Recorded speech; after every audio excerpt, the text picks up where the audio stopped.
pessoas.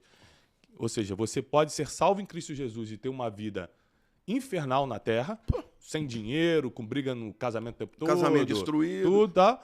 E tem gente que tem uma vida aparentemente boa na Terra, mas vai pro inferno depois. Olá, pessoal! Fique com mais um corte sensacional do nosso Mentes Cash sobre mentalidade, fé, crescimento pessoal. Não se esqueça de se inscrever no canal, deixar o like e compartilhar com mais pessoas. Vamos pro vídeo. Soberano e ele faz tudo. Então, para que eu tenho que me preparar? Não, veja bem. Na soberania de Deus, ele escolheu dar ao homem liberdade de escolhas. A vida é feita de escolhas toda hora. Você escolhe se você quer estudar ou não, você escolhe se você quer trabalhar. Eu até estava conversando outro dia com uma pessoa que estava me perguntando isso. Por exemplo, essa questão da prosperidade, que, olha, basta você ser fiel no dízimo que você vai ser próspero? Eu falei, claro que não. Se você quer ser próspero, você precisa ser excelente, você precisa ser trabalhador, você precisa ter diligência. Isso tem a ver com você. Mas a Bíblia também fala de que o generoso receberá abundância. Né? E eu gosto muito também das línguas originais, eu tenho alguns estudos interessantes. Porque, por exemplo, você sabe que a palavra artista, no hebraico, é aman. Escreve igualzinho, amém. E essa raiz vem de uma palavra, de um verbo que é ma'amin, que significa eu creio.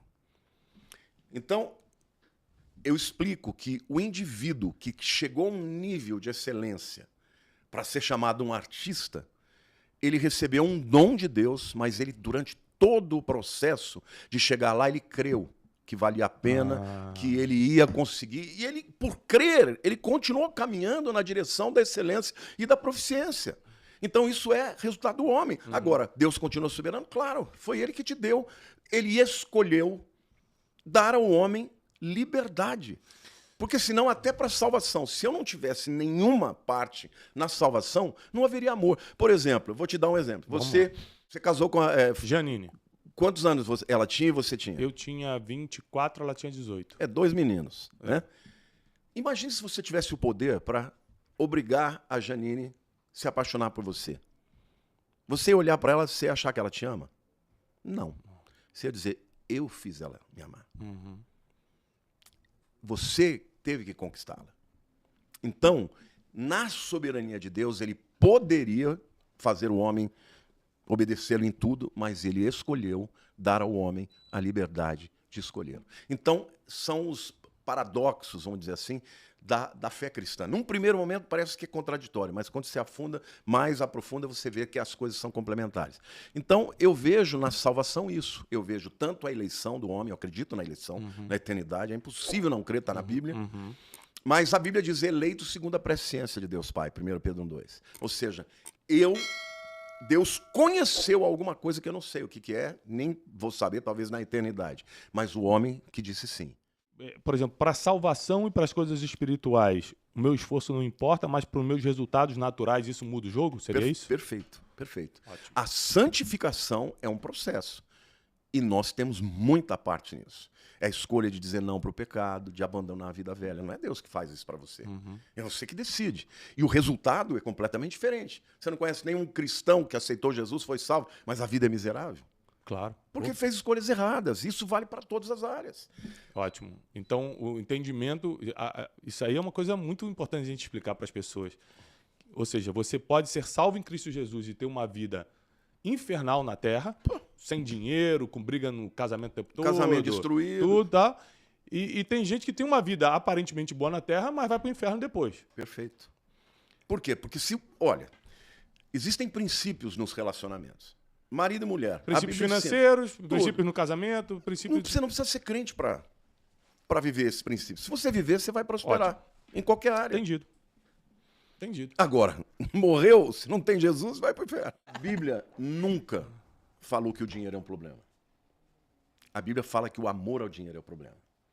O dinheiro, ele pode ser um instrumento maravilhoso para você a serviço do reino de Deus, para te dar acesso, para você fazer bem pelos outros, ou ele pode ser o teu Deus.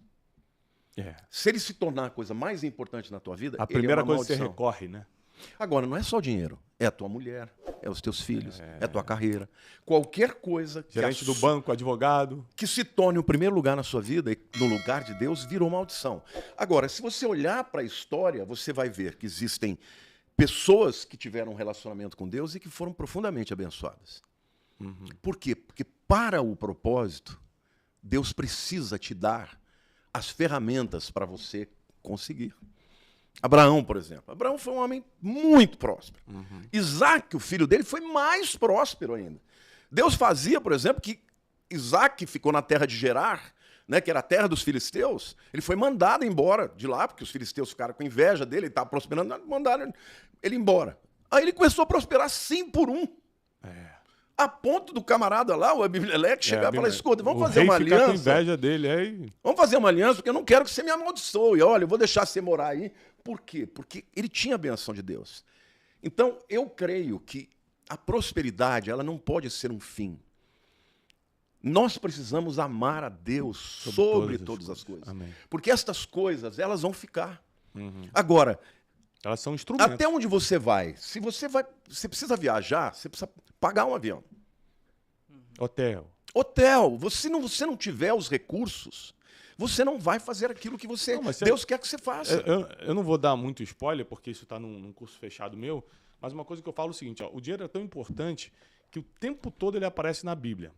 Por exemplo, mulheres de alta posição sustentavam Jesus com seus bens. Para Jesus não trabalhar para poder ficar no ministério, alguém teve que trabalhar para pagar. E se fosse, alguém vai ter que trabalhar. Se fosse maldição, Jesus não ia aceitar. Exatamente. Alguém vai ter que fazer o trabalho, né? Ou seja, você quer estar do lado de quem está recebendo ou do lado de quem está dando? Porque o dinheiro vai estar de Gênesis e Apocalipse. Né? Agora, tem um detalhe que eu queria também acrescentar, eu concordo plenamente com você. Na Bíblia, você vê todo o tempo Deus falando que o problema é o coração. Em tudo, não só com dinheiro. Aonde estiver o teu tesouro, aí estará o teu coração. Você quer ver um outro detalhe? Boa. A parábola dos talentos.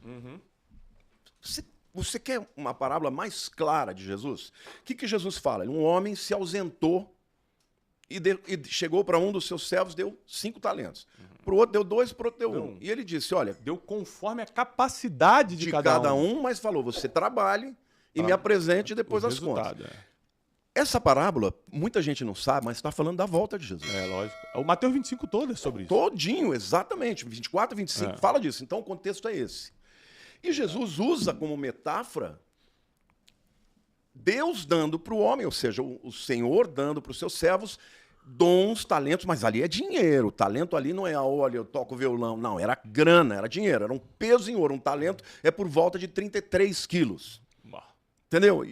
Um dos caras negociou, vendeu, comprou. Quando o senhor voltou, ele tinha 10 talentos. Olha aqui, senhor, o senhor me deste 5, eu dei mais 5. Bom, meu servo fiel. Foste fiel no pouco, sobre o muito te colocar isso. Entra no gozo do teu senhor. O segundo, que ele deu 2, fez a mesma coisa, devolveu 4. Um deles enterrou. Com medo. E aí falou assim, tu és severo, e eu fiquei com medo, porque o Senhor colhe onde não semeia, e o Senhor falou, como assim? Eu colho na onde eu não semeei? Servo mau e fiel. E o entregou para os cães, onde há choro e ranger de dentes. O que Deus está mostrando aí? Está mostrando aí que na terra nós recebemos todo tipo de dons, de habilidades, inclusive finanças. Que existe o dom de adquirir riquezas na Bíblia. Isso, Deuteronômio 8 fala isso. Isso é um outro tema também que é maravilhoso. Porque eu creio que todos podem prosperar, mas nem todos vão ficar ricos. Mas se você é fiel e diligente, viste um homem diligente na sua obra, perante reis será posto, e não perante homens.